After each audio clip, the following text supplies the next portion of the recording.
Dear student, आप लोग के समक्ष हम बहुत दिन के बाद आए हैं।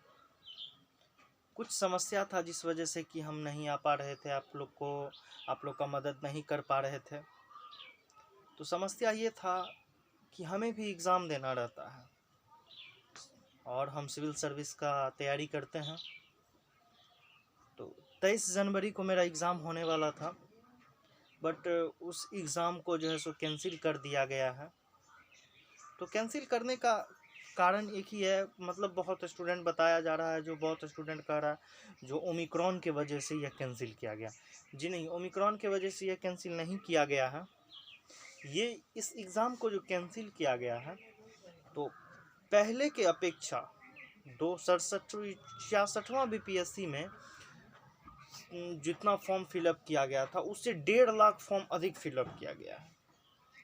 तो आयोग को इस बार जो है सो जैसे कि OMR सीट को बनाने में उस सब में थोड़ा सा दिक्कत आ रहा था, इस वजह से जो है सो इसको इस डेट को बढ़ाया गया, तत्काल इस डेट को बढ़ाया गया है। और फिर इस डेट को जो है सो मतलब फिर से जो है सो एग्ज़ाम लिया जाएगा। अब हम अनुमान लगा सकते हैं इस एग्ज़ाम को जो फरवरी ईयर के बाद फरवरी मार्च के बीच में एग्ज़ाम ले सकता है।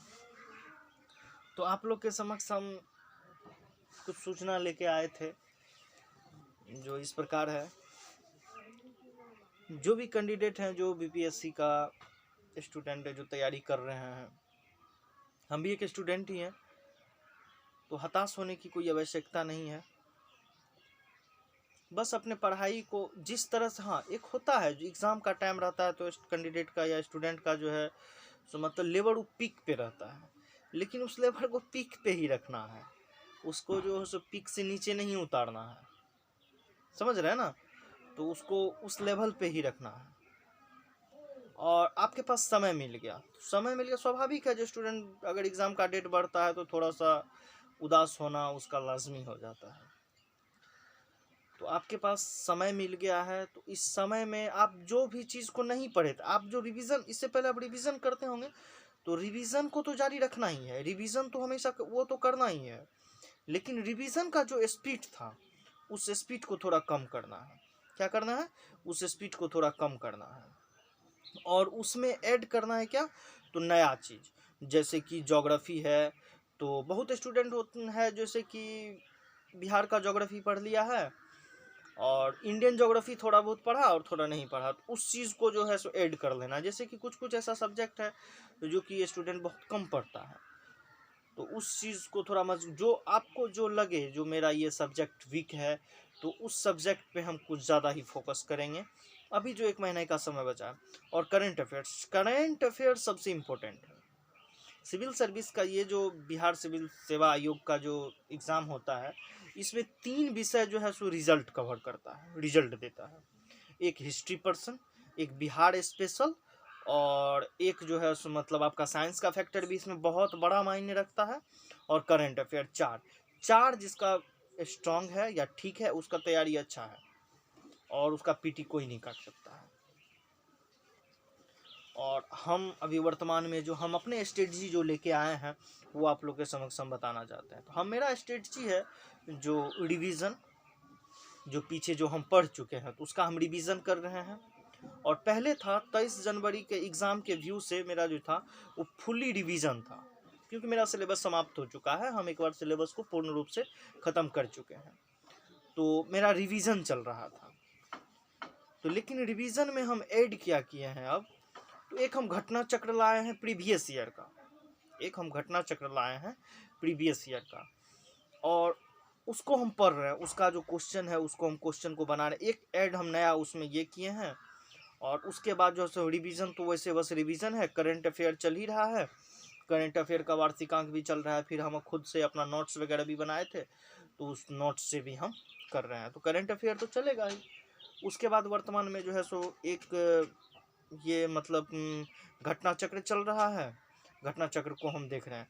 तो हम ये बताने आप लोग के समक्ष आए थे, जो अब हम फिर से ज़्यादा नहीं 10 से 15 क्वेश्चन हिस्ट्री से, जैसे जैसे आगे बढ़ते जाएंगे, जैसे पहले हिस्ट्री से दिए, तो हिस्ट्री में जैसे कि पहले इनिशिएंट से दिए, फिर मॉडर्न, फिर मिडिएवल से दिए, फिर मॉडर्न से दिए, फिर पॉलिटी से, फिर ज्योग्राफी से।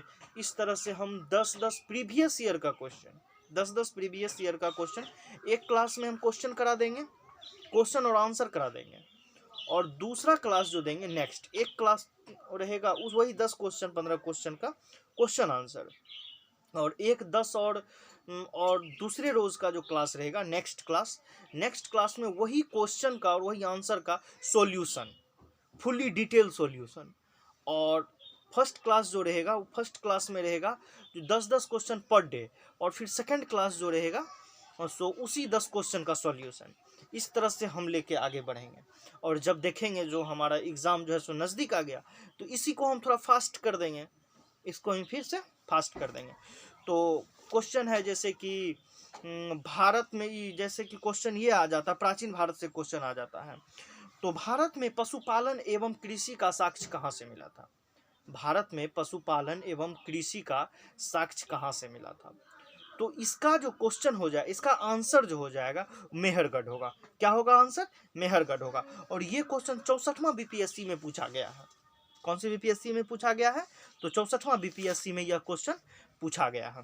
तो नेक्स्ट क्वेश्चन है, जो निम्नलिखित में से किसको कैल्कोलिथिक युग भी कहा जाता है? तो इसका कुछ इसका ऑप्शन है, जो पुरापाषाण युग, नवपाषाण युग, ताम्रपाषाण युग और लौह युग। तो किस युग को कैल्कोलिथिक युग कहा जाता है? किस युग को कैल्कोलिथिक युग कहा जाता है? तो ताम्रपाषाण युग को कैल्कोलिथिक युग भी कहा जाता है। जिस टाइम में तांबा का औजार बना था, तांबा धातु से जो कार्य किया जा रहा था, उस युग को ताम्रपाषाण युग कहा जा सकता है। क्या कहते हैं? और ये क्वेश्चन 44वां बीपीएससी में पूछा हुआ है। कौन से बीपीएससी में पूछा हुआ है? तो 44वां। तो हम प्रीवियस ईयर को लेके जा रहे हैं। आपको दिखा देते हैं कौन सा घटना चक्र, आप लोग भी खरीद कर पढ़िए। तो घटना चक्र इस प्रकार का बुक होता है, ऐसा होता है घटना चक्र का बुक, आप लोग देख सकते हैं। तो